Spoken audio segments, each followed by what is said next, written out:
Buenas tardes y bienvenidos a esta nueva actividad de la Universidad de las Hespérides, titulada de la solicitud al sí, aprender a navegar en la financiación científica. Hoy tenemos el gusto de contar con el profesor Antonio Cayano. Antonio Cayano es profesor de Ingeniería Estructural de la Universidad de Génova. Él es experto en tres líneas importantes de investigación. Una es materiales cementicios avanzados, otra es mecánica computacional multiescala, y la tercera es materiales, estructurales con eficiencia energética. De hecho, sus principales proyectos de investigación están relacionados con estructuras y eficiencia energética.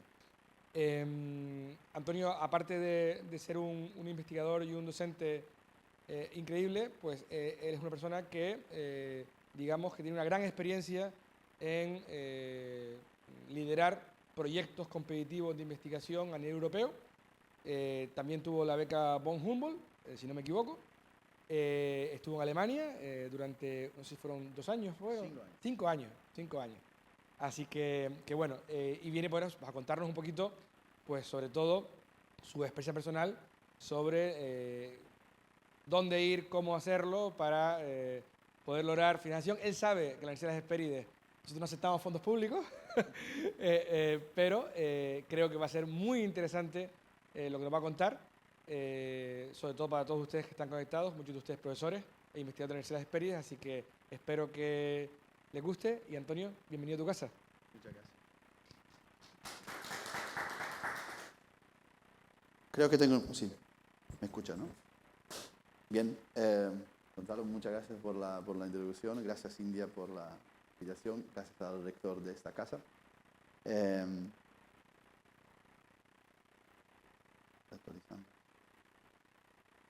Ok. Bien, hoy voy a dar mi primer charla, de hecho, de este estilo, de que no hablo nada de investigación o quizá hablo de lo que se necesita para hacer investigación a mi modo de ver las cosas. Bien, la charla es de la solicitud al sí, aprender a navegar en la financiación científica. Y van a ver a lo largo de mi charla que para tener financiación científica, por lo menos en mi caso, pero creo en el caso de muchos investigadores y profesores, hay que luchar con mucho rechazo. ¿Okay? Bueno, ¿quién soy? Ahora estoy trabajando en Génova, en la Universidad de Génova. Estamos acá, en Liguria, y trabajo en este departamento, que es el Departamento de Ingeniería Civil, Químico y Ambiental.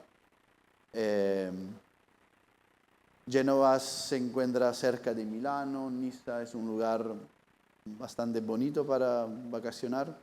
Bueno, quizás la playa, acá hay muy linda playa también, pero los invito a visitarnos, está bonito. Tenemos cerca Cinque Terre, Boccadasse, hay comida típica bastante buena. Bien, este es mi recorrido científico. Yo hago doctorado doble título entre Salerno, que es en el sur de Italia, de donde yo he crecido. Fue doble titulado con Argentina, por eso aprendí este castellano que escuchan argentinizado. Y en el año 2014 ya me quedé por unos años en Argentina, trabajando en la Universidad de Buenos Aires y el CONICET. Y en 2017 fue cuando me fui en Alemania con la beca von Humboldt, que contaba Gonzalo antes. Y ahí le voy contando un poco cómo fue creciendo mi carrera académica y cómo eso siempre se alineó con busca de fondos y lograr un liderazgo que de alguna forma se va dando según empieza a escribir proyectos y a buscar fondos. Ahora soy profesor en Génova, profesor asociado. Mis cursos son relacionados a ingeniería de las estructuras. Si bien en investigación hago cosas más relacionadas a materiales y eficientamiento energético, que es donde nos conocimos con Cindia, Alemania, haciendo un trabajo de investigación en conjunto. Bien. Yo siempre digo, cuando vemos un currículum lleno de proyectos, yo tengo algunos, no soy un caso de que tengo muchos proyectos, pero digamos, hoy en día tengo 5 proyectos, 2 europeos, 2 nacionales y uno mitad nacional y mitad industrial, para un doctorado industrial. Estoy manejando unos fondos de 700.000 euros, para Italia es muy bien, para Alemania es poco, según el país, después le cuento por qué, para algunos países es poco, para otros no. Tengo en revisión son 2 proyectos que en Europa se llaman los Doctoral Network, que son proyectos que la Unión Europea brinda para montar programas de doctorado de distintos países. Básicamente son 15 PhD students que si te sale el proyecto van a ser de un tópico específico unos 3 años juntos. Y tenía 2 Marie Curie postdoc, que son las 2 que ven abajo, con 2 candidatos que se presentaron hace poco. No la he puesto, también tengo en marcha un proyecto ERC, después lo voy a contar qué es, un ERC Consolidator Grant. O sea, esos 1,8 millones que tengo en espera, hay que sumarle 2 de mi proyecto de ERC. Desde el año 2012 hasta hoy, digamos, los funding en el cual, no son todos míos, pero en los cuales he sido involucrado, fueron como casi 20 millones de euros de varios proyectos nacionales, europeos, Doctoral Network, proyectos donde había que llevar TRL bajo, TRL alto. Entonces, fueron varios proyectos, en algunos donde yo era el PI, en otros como trabajaba con un investigador principal o proyectos de otro profesor. Entonces, volvemos a lo que había escrito ahí. Cuando vemos un CV lleno de proyectos, pensamos, había una animación antes, pensamos que siempre fue así, y la verdad que no. Es un camino donde esa figura lo explica un poco. Hay la palabra rejected, la recibimos, y la recibí varias veces. Entonces siempre hay que, cuando se presentan proyectos hay 2 actitudes. Yo siempre aconsejo manejarse con la que yo suelo tener, en nunca bajonearse, nunca tomársela mal, nunca tomársela por personal. Yo conozco a algunos colegas que presentan un proyecto, tienen muchas expectativas que ese proyecto se dé, y cuando tienen el rechazo se la pasan mal y eso no hay que hacerlo, porque yo creo que detrás de cada proyecto siempre hay ese aprendizaje. Uno de los comentarios aprende qué hizo mal, dónde hay que mejorarlo y qué se puede hacer. Entonces es un camino con varios obstáculos y problemas que pueden aparecer a lo largo de esos proyectos. No me están dando. Bueno. De hecho, esa es la filmina que había puesto antes. Yo acabo de tener estos 2 rejected, esos 2 proyectos que no fueron aprobados, que son 2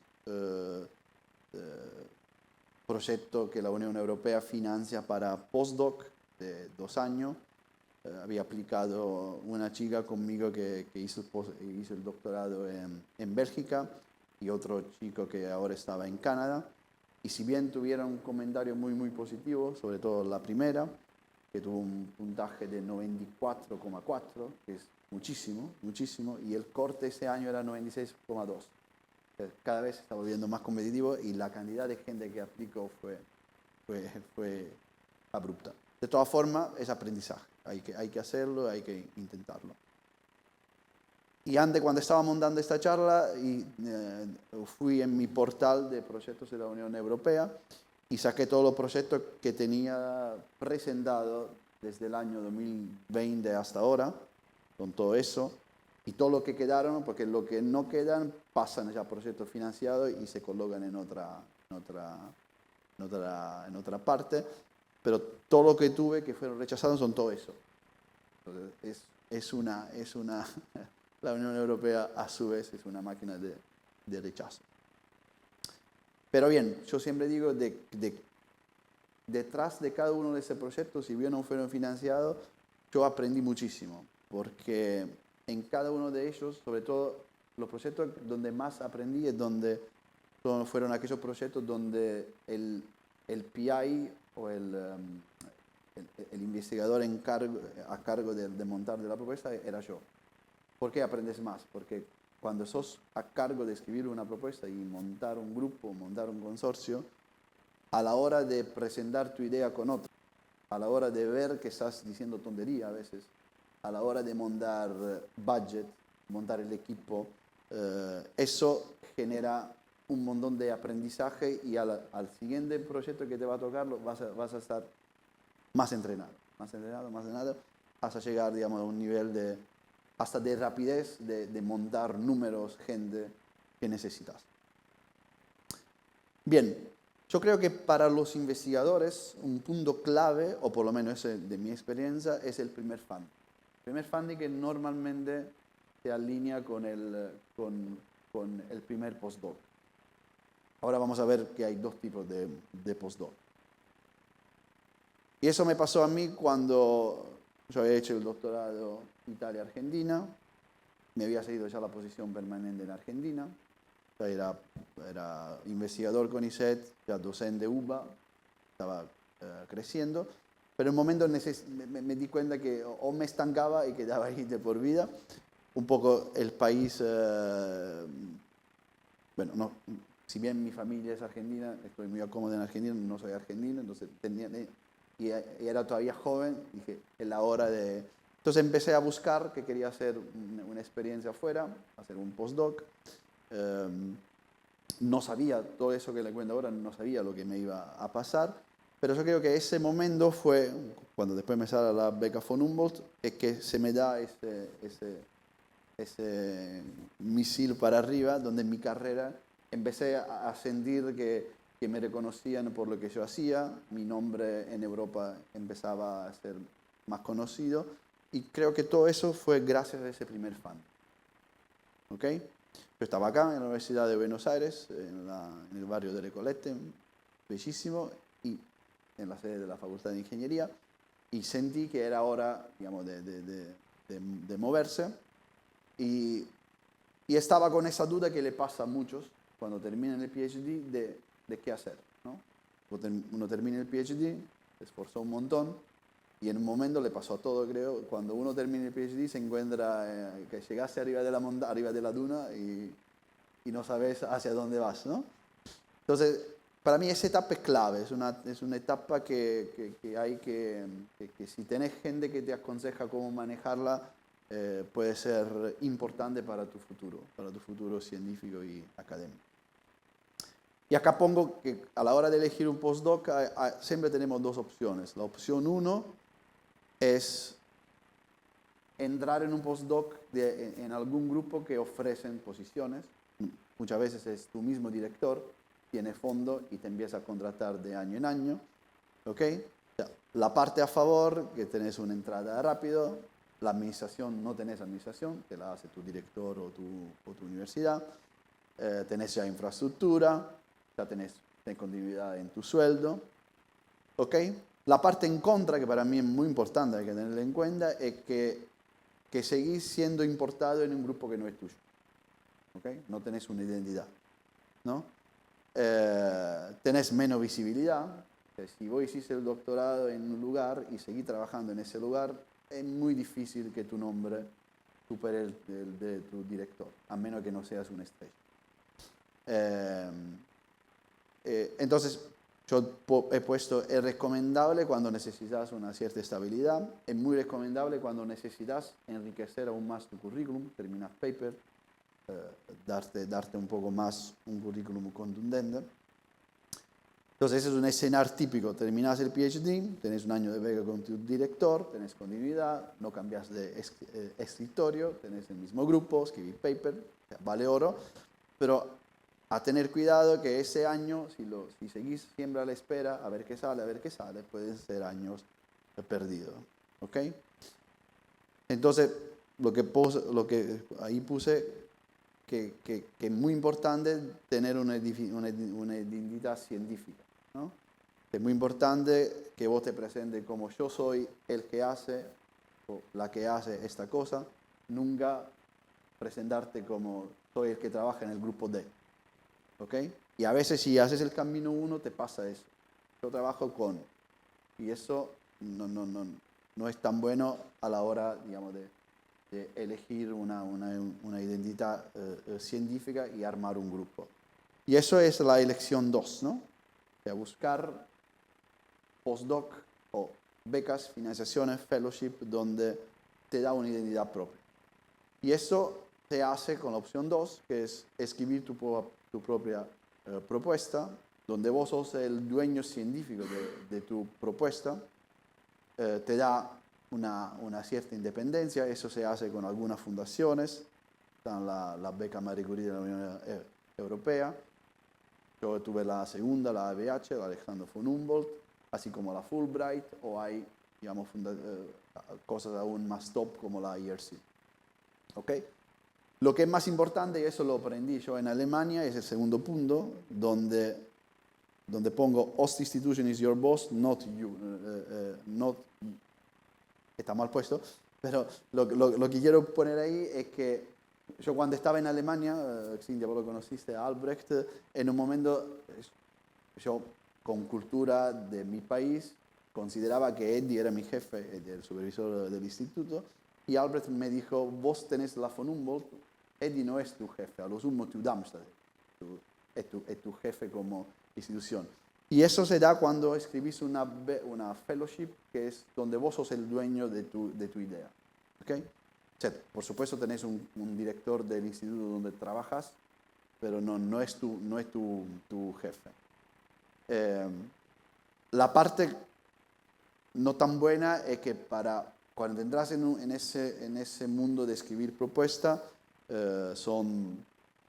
lleva tiempo, puede afectar emocionalmente, sobre todo cuando tenés algún rechazo, puedes tener periodos de que no tenés incoming, te quedas sin un sueldo, por eso siempre hay que tener posiblemente un backup plan.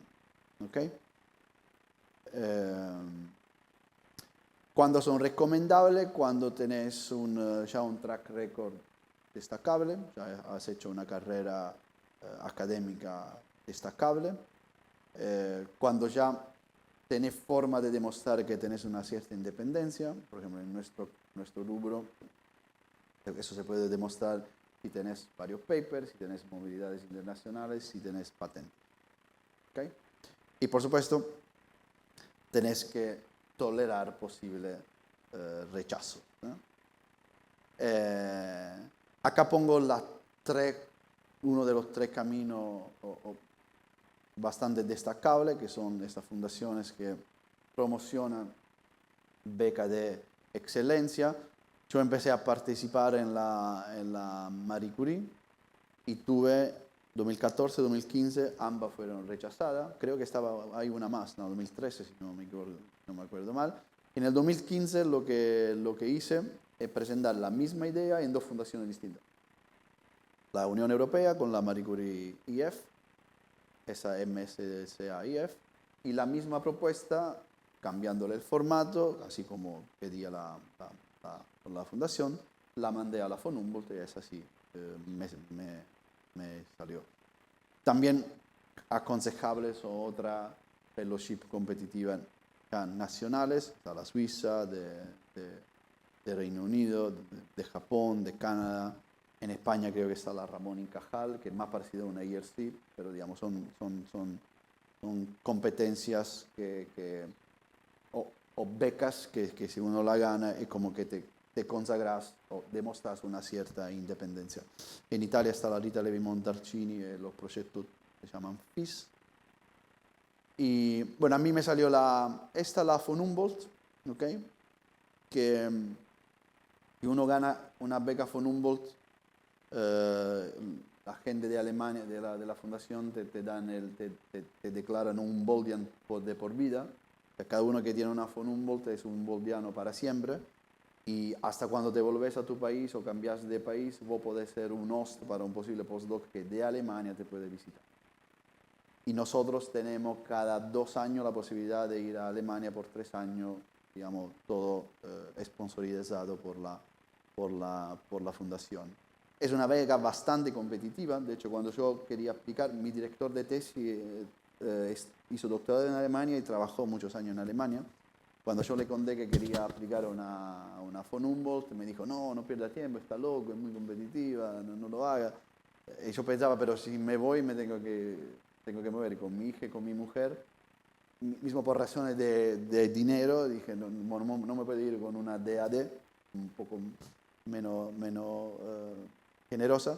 Entonces me mandé con la von Humboldt y a veces de los miles de rechazos, esa entró. El único criterio para entrar, digamos, para ganar una von Humboldt, eso lo saqué de la fundación mismo.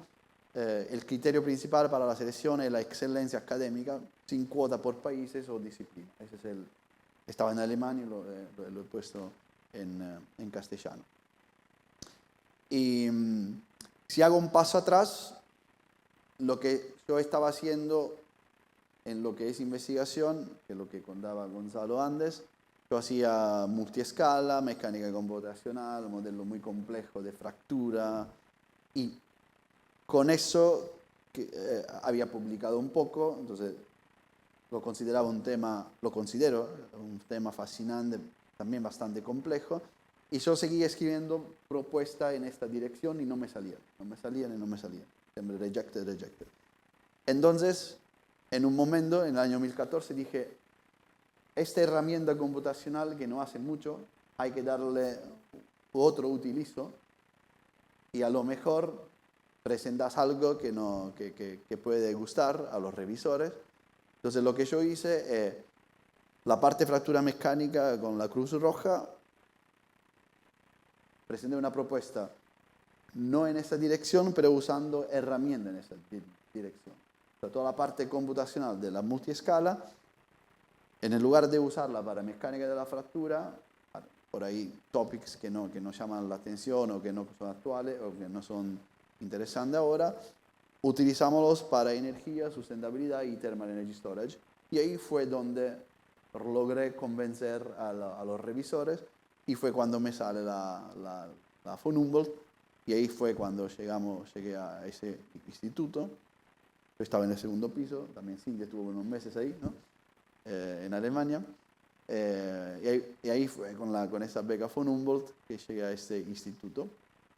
El topic en el cual trabajé fue utilizar materiales a cambio de fase para hacer edificios más eficientes, utilizando herramientas computacionales. Ahí está la foto también Cintia, que en Alemania estuvimos trabajando juntos y hicimos un par de papers. Entonces, esa herramienta muy compleja que vieron antes, que utilizaba para mecánica de la fractura, la volqué a este tópico. Porque todo lo que era computational mechanics para fractura, para cosa mecánica, la pasé para thermal. Entonces hice lo que se llama thermomechanics y multiescala. Entonces, todo lo que se puede utilizar, o sea, sin meternos mucho en esa parte más de investigación, era cómo diseñar de forma computacional y en multiescala materiales que sirven para tener edificios más energéticamente optimizados.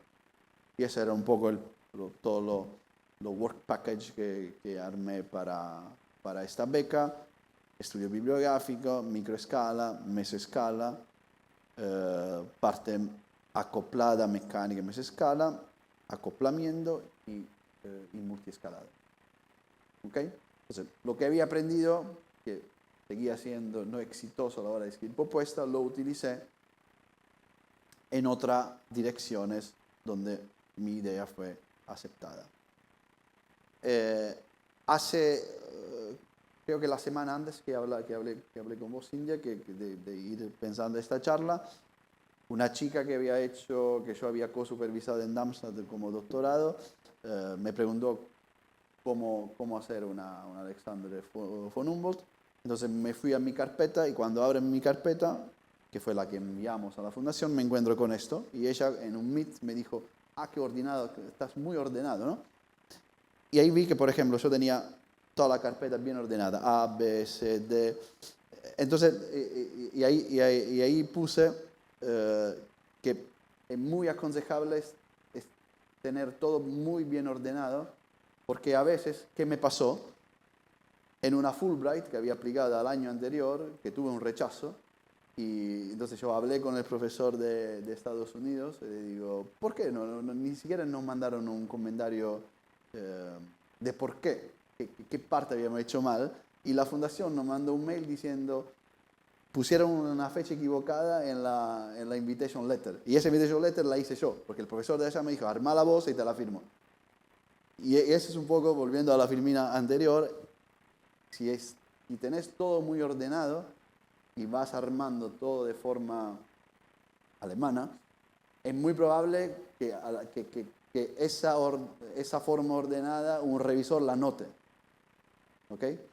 En cambio, al año anterior, que había sido un poco desordenado, una simple fecha mal puesta, tenía que haber puesto 2015 y había escrito 2014, nos dejó afuera. Y la propuesta ni la leyeron, fue descartado por haber armado mal digamos, todo el papelerio. Bueno, ¿cómo se escribe una von Humboldt? Es bastante simple. Hay una application form que la fundación te pide. ¿Por qué lo cuento? Porque a veces todas las fundaciones, bueno, acá seguramente ustedes tuvieron experiencia con escribir proyectos, siempre están hechos por partes que son bastante similares para todos. Por ejemplo, la von Humboldt estaba el título, la palabra clave, un sumario de máximo 20 líneas, cuál es el impacto de tu propuesta, ¿okay? Que puede tener a nivel de perfil académico mío, y cuál es el impacto que puede tener tu propuesta también para la región de origen. Que la idea de la von Humboldt, Alexander von Humboldt, que fue un personaje, una persona que se movió a lo largo de varios continentes, la fundación lo toma que cada propuesta tiene que haber un impacto no solo en Alemania, pero también en el país tuyo. Entonces vos tenés que explicar por qué vos, en este caso yo caigo en Alemania como argentino. Yo trabajaba en Argentina, en mi cartelito tenía Antonio Caggiano, Argentina. Entonces tuve que explicar por qué esta propuesta que yo iba a desarrollar en Alemania, y Alemania me entrenaba, era beneficiosa para mi país. Y también es muy importante, eso lo pide también los proyectos europeos, es lo que es transferencia para no expertos, o sea, para todo público, para stakeholders, para comunidad científica y no científica. Eso es lo que se hace en la application form, y después hay una propuesta que, fíjense, es solo 5 hojas. En 5 hojas vos tenés que vender tu idea, ¿ok? Y normalmente, ¿por qué pongo esta estructura? Porque es una estructura típica que se hace en proyectos. Siempre hay una motivación y un background del topic que se está presentando, la pregunta de investigación y los objetivos, ¿ok? Siempre hay objetivos generales y objetivos específicos, el concepto científico y el approach, que muchas veces es un overview de la metodología, y la metodología es cómo vas a resolver las distintas tasks, los distintos objetivos que se quieren lograr. Eso yo después lo hice en 6 Work Package, ¿okay? Que es lo que le puse antes en la figura, es un estado del arte, la microestructura, transporte de masa, transporte de calor. Ahí ya te vas metiendo un poco más específico, porque cada propuesta después va revisada por expertos de la propuesta. Esa propuesta la he puesto también disponible. Si tienen este PDF la pueden bajar y le pueden dar una mirada para tenerla como ejemplo. Y lo interesante es que esas dos propuestas, la misma propuesta la había mandado a la von Humboldt y la Marie Curie. La Marie Curie fue rechazada. De hecho, el rechazo de la Marie Curie llegó el 1 de febrero y la von Humboldt un mes, marzo 2014. O 2015, marzo 2015. Sin embargo, a pesar que todas mis Marie Curie fueron siempre rechazadas, tuve la experiencia después de ser co-supervisor de estas dos, 2020-2021, de Facundo Bre y de Diego Said. Facundo hizo el postdoc Marie Curie con nosotros cuando yo estaba en Darmstadt. Diego Said presentó una Marie Curie para desarrollar la parte en Alemania, en Darmstadt, pero el PI la mayoría de su tiempo era en el CSIC de San Sebastián, en Donostia. Y ahora está terminando, de hecho, la semana que viene, digamos, el último de este mes va a ser el último mes de esta propuesta Marie Curie de Saulo Rocha, donde yo soy el supervisor científico, que digamos, está trabajando con el utilizo de biomasas para almacenar materiales a cambio de fase. Un proyecto muy lindo que tuvimos muy interesantes resultados. De hecho, con esa experiencia, de todos los rechazos que tuve, de todas las Marie Curie que ya he escrito y con estas 3 que fueron aprobadas, yo siempre hago advertising en mi comunidad que si quieren aplicar y hacerse un postdoc en Génova con ese esquema, estoy dispuesto para ayudarlos y para darle mentoría en este tipo de esquema. ¿Cómo se escribe? Bueno, acá por razones de tiempo no me pongo en detalle, pero hay de vuelta, cuando uno quiere aplicar a un postdoc o a un proyecto europeo o una propuesta, siempre hay un template con algunos puntos que la propuesta misma te pide. Es muy aconsejable seguirlo todos y a la letra, utilizando los mismos títulos, e intentar hacer filling de cada una de esas palabras. Porque los revisores no tienen mucho tiempo y el revisor lo que hace, lo primero es controlar que pusiste todo en la propuesta. Si ya falta algo, ya está muerto. ¿Okay? Son becas muy competitivas. Esta es la ultimísima de hace unos días. El corte, bueno, aplicaron 1.610 digamos, doctores que querían esta Marie Curie. El success rate fue de 9,6% y el corte era, por ejemplo, para el panel de ingeniería de 96,8%. O sea, tenía que sacar 96,8 para arriba para ganar esa beca. O sea, un número altísimo. Eso, por eso le dije que yo tenía 2 chicos que habían aplicado a Génova y ambos no lograron tenerla, si bien uno sacó 88 y la otra 94,4. Ambos le van a dar el Seal of Excellence, que ese es un sello que te dan si sacas de 85% para arriba, pero no... con el Seal of Excellence después hay fundaciones nacionales que te pueden financiar parte de tu proyecto. Entonces, igual es algo positivo a obtener. Bien, pasamos ahora a la parte de construir una línea científica y cómo de investigador a coordinador, cómo se pasa de investigador a coordinador. Eso me pasó a mí sin saberlo, o se fue dando para mí gracias a la von Humboldt. Entonces, para mí ahora contarlo puede ser un consejo interesante para la gente que escucha esta charla. Entonces, ¿qué pasa? Yo llego a Alemania, gano la von Humboldt. Tuve la suerte también de que el instituto que se estaba montando en Alemania era nuevo. El director del instituto acababa de llegar en Alemania de Delft, venía él en el 2015. Yo llego en el fin de 2016. Entonces el instituto tenía 2 años de nuevo jefe. Y eso a mí me ayudó un poco, hay que tener esa inquietud y empezar a pujar. Entonces yo al toque, al año 2, me encontré que ya estaba sin título, digamos, sin serlo, pero ya estaba revisando, coordinando estudiantes de doctorado y de a poco me estaba volviendo como group leader, sin quererlo, digamos, sin pedirlo, ¿no? Y entonces, en un momento, Eddie era el jefe del instituto y yo estaba a cargo de esta área, que es Energy Intelligent Constructions, y coordinaba un grupo en aquella época chiquito de 3 estudiantes de doctorado y otro doctor. Y en un momento, cuando se me estaba acabando la von Humboldt, que duró 2 años, pedimos una extensión de 1 año que te dan si tenés un hijo o una hija. Y vimos este llamado, ¿ok? Y ese llamado, que es un Innovation Action de la Unión Europea, hablaba de Integration of Energy Smart Materials in Non-Residential Buildings. ¿Okay?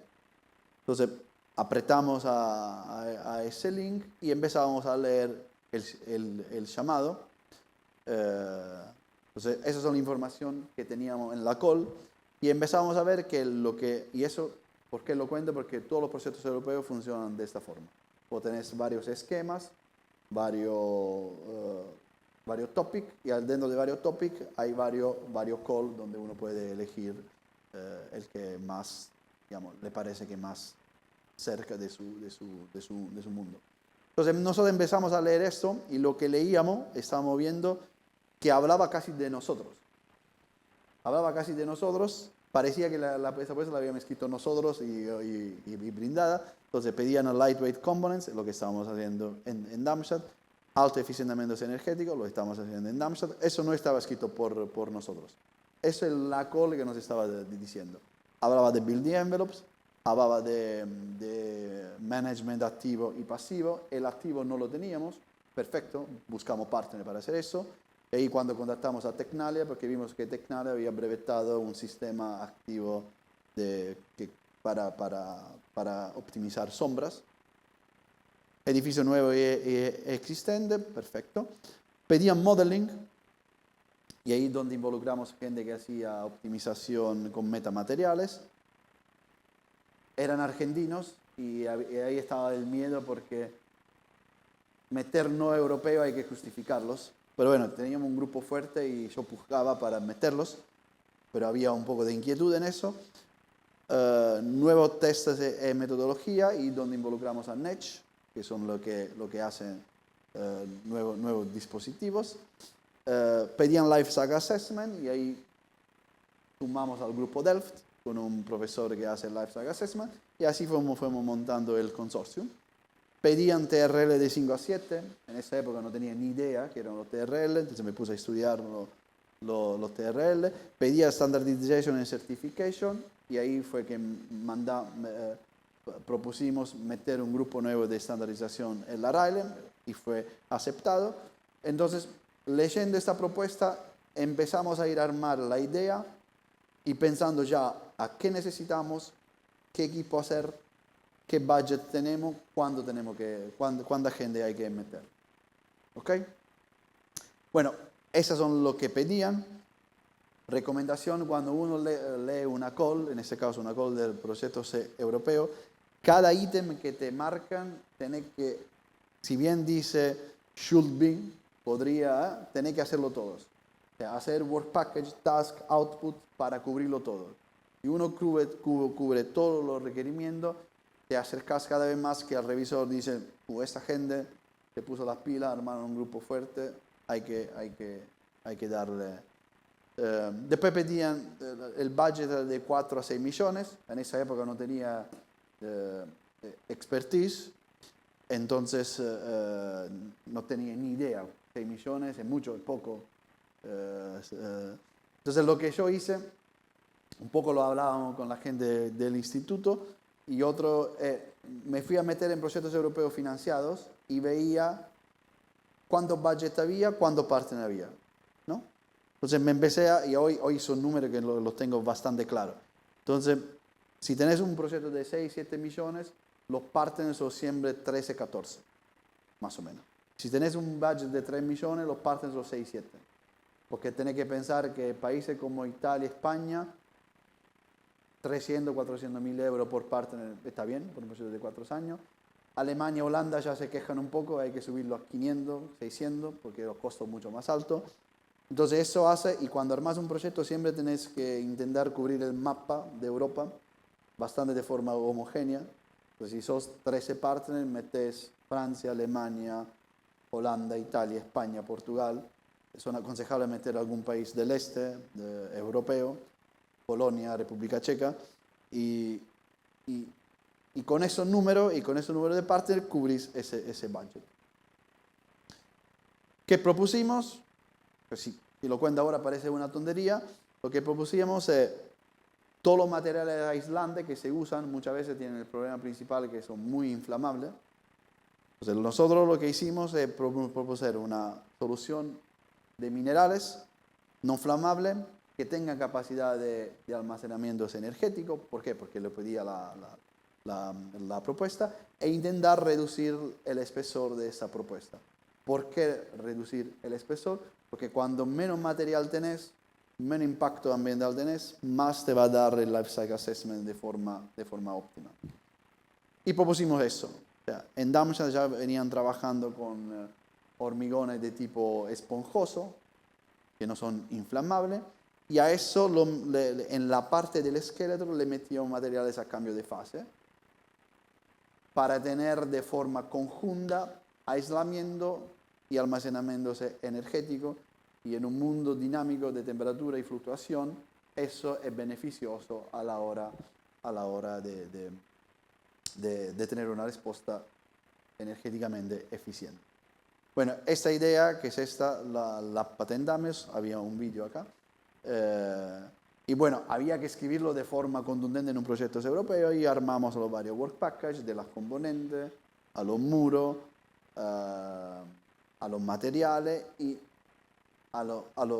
montar también edificios. ¿Ok? Consejo: cuando uno presenta una propuesta, si tenés un diseñador gráfico bueno, no lo teníamos, de hecho eso lo hice yo, ese logo es malísimo, pero bueno, es aconsejable que ya en la parte de submission de la propuesta, si uno tiene un logo, que lo ponga, que ya das confianza que te está tomando en serio esa. Por supuesto, no hay que superarse, digamos, demasiado, pero si tienes un logo, ya das la sensación de que estás muy interesado a ese funding. Bueno, ese es finalmente el grupo que armamos. Ese proyecto, como lo escribí yo, tengo claro cada uno de estos partners que hacía.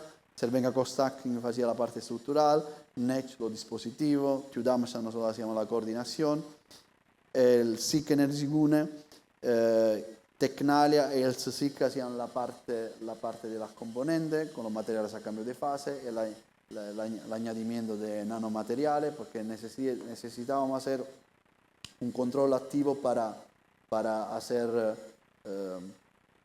melting, para volver líquida los materiales a cambio de fase. Había empresas para hacer la demo, TU Delft, que hacía el Life Cycle Assessment.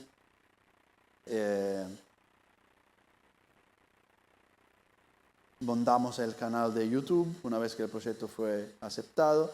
Work Package, dimos instrucción a cada partner de qué tenía que hacerse cargo. Cuando uno escribe un proyecto europeo, es muy aconsejable que el coordinador tenga visión global de todo el proyecto, de todo el Work Package y qué tiene que hacer cada partner en el Work Package. Si uno logra eso, de hecho, a veces algunos colegas o compañeros que me preguntan: quiero escribir un proyecto europeo, pero no lo logré porque el partner tal no contestaba, y yo siempre digo: si querés escribir un proyecto europeo, el 90% del trabajo tenés que hacerlo vos. No esperes que en el Work Package 4 le decís a Delft: haceme eso y mándame todo. No lo van a hacer. Primero porque no tiene el big picture. O sea, la idea principal la tiene que tener quien monta el proyecto. Y así fue, digamos, ese proyecto que lo montamos nosotros en Darmstadt. Logré convencer a un estudiante de doctorado alemán a quedarse hasta tarde en el instituto. Una vez comimos pizza en el instituto. Hacer eso para un alemán es casi torturarlo, pero lo logramos. La presión era tan alta que lo logré. Y terminamos a mandar ese proyecto y fue aprobado. Con eso están los distintos work packages. Esa era la lista de partners. La pongo esa porque el número 13 y el 7 nos fallaron a lo último, faltaba una semana. Entonces tuvimos que reencontrar partner, pero lo logramos, pudimos cubrirlo. Y así fue como salió este proyecto. Y yo lo cuento como experiencia personal muy positiva. Uno, porque fue donde realmente empecé a escribir proyectos de gran dimensión, armar equipo, budget, coordinarlos. Y un poco eso después hizo que mi el networking de Eddie ya era grande, ya lo tenía, pero eso me consagró a mí como cara visible de un proyecto con muchos partners de varios países. Bueno, esos los pasos son lo mismo, todos los work packages que armamos, cómo había que subir, eso por pedido de la Unión Europea, teníamos que empezar de un nivel de madurez tecnológica 5 y llevarlo a 7. Otra cosa que siempre cuento, la realidad que lo que nosotros teníamos era para TRL mucho más bajo. O sea, había que convencer al revisor que no era tan así. Y fue todo un trabajo. A cada parte le pedíamos un patente, demostrar que ya teníamos mucha cosa hecha. Bien, y eso para mí ese fue un Humboldt. Y ese proyecto fue realmente cuando sentí que mi carrera se estaba modificando de investigador a coordinador, ¿no? Y eso empezaron a salir más proyectos, empezó lo que yo llamo el efecto avalancha, que se generó en el Instituto de Eddie, que sigue, le dejé esa herencia linda.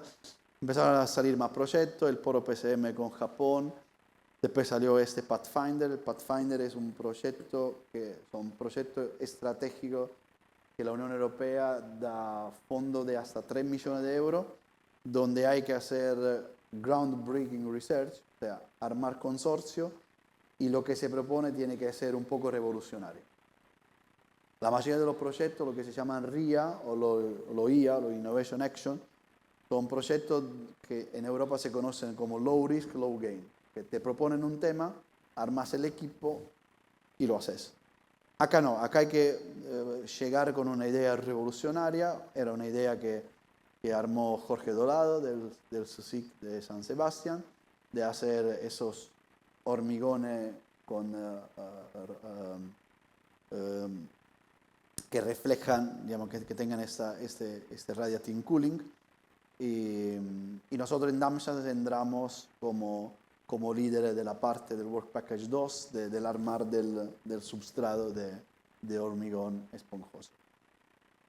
Armamos, ahí ya pasando a ser coordinador, coordinamos un grupo de investigación o un grupo de trabajo internacional donde todos los expertos de Thermal Energy Storage en materiales cementicios se juntaron en un único panel.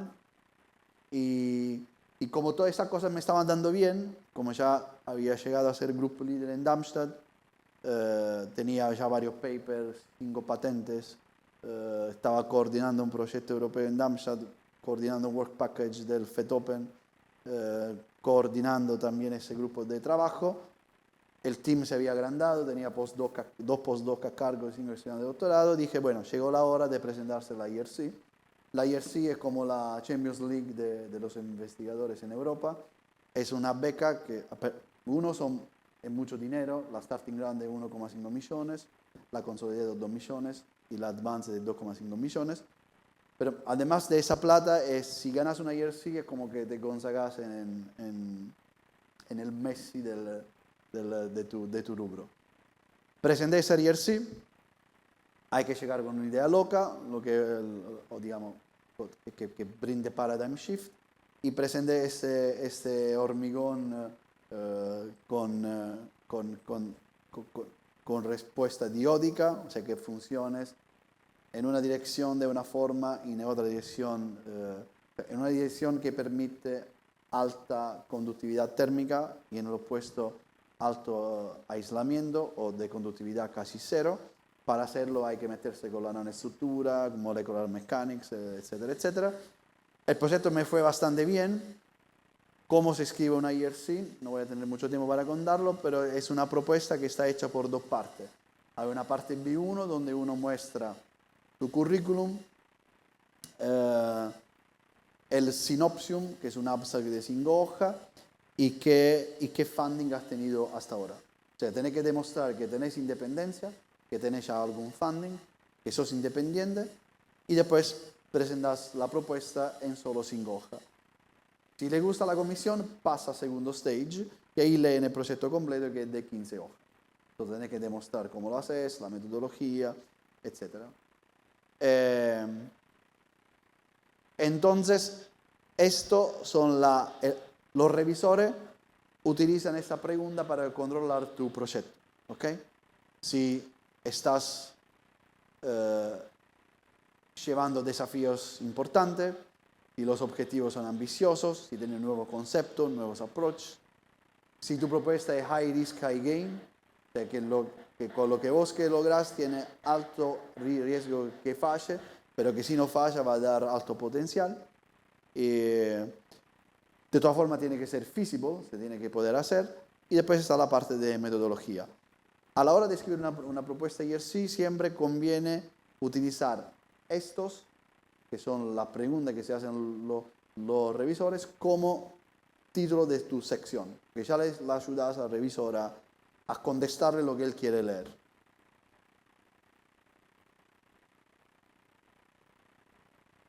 No, bueno, había otra filmina acá.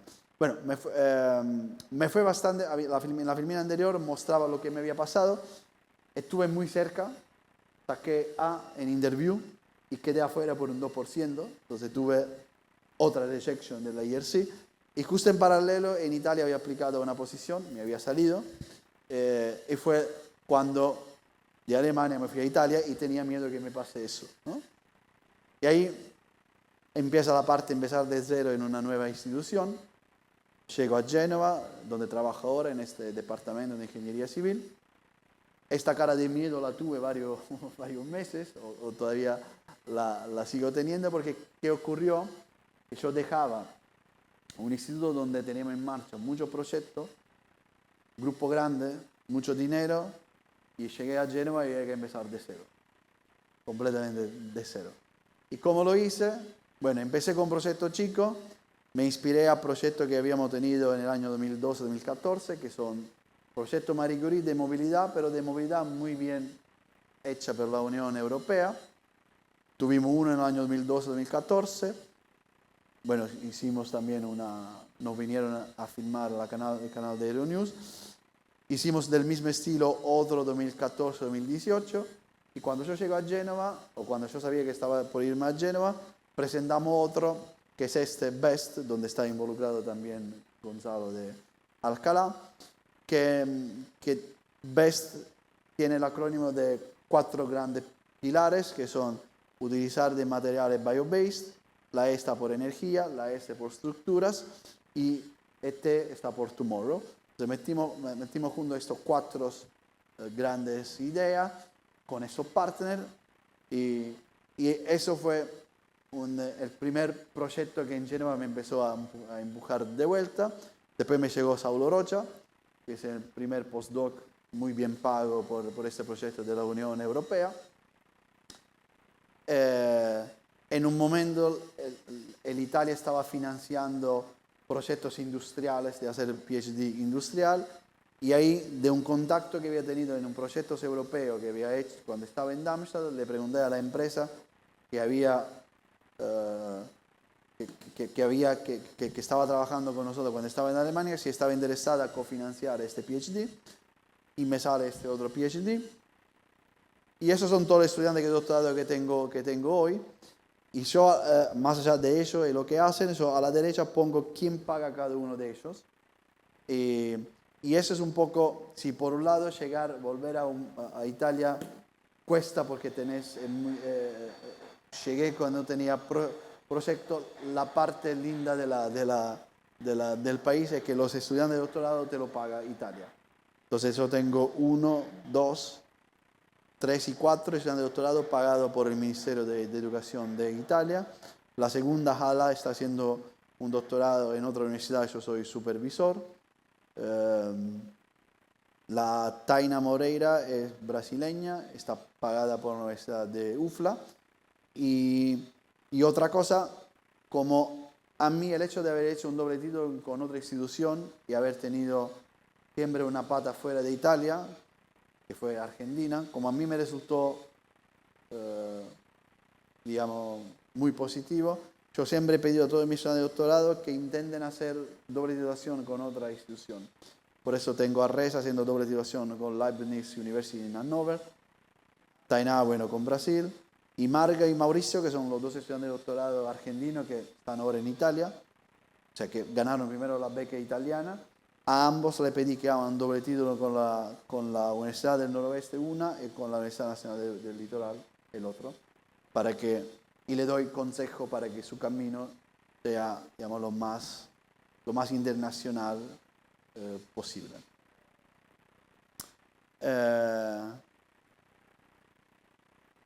Acá no. Bueno, de vuelta, volviendo a los funding que tengo hoy en día, son 2 nacionales, 2 europeos y 1 del doctorado industrial. La IRC que le contaba antes, la he presentado varias veces. Siempre llegué al interview, que no es fácil hacerlo. 2022 fue en Darmstadt, 23, 24, 25 fue ahora que estuve en Génova, y ahora estoy a la espera que la propuesta que he mandado esté revisada una vez más, a ver si tengo más suerte. ¿Ok? Tengo varios ejemplos de cómo escribir este proyecto IRC. Si le interesa, lo podemos charlar y lo puedo compartir. Bueno, he terminado. Preguntas, o más que nada, preguntas sobre rejection, que tuvo varias. ¿Okay?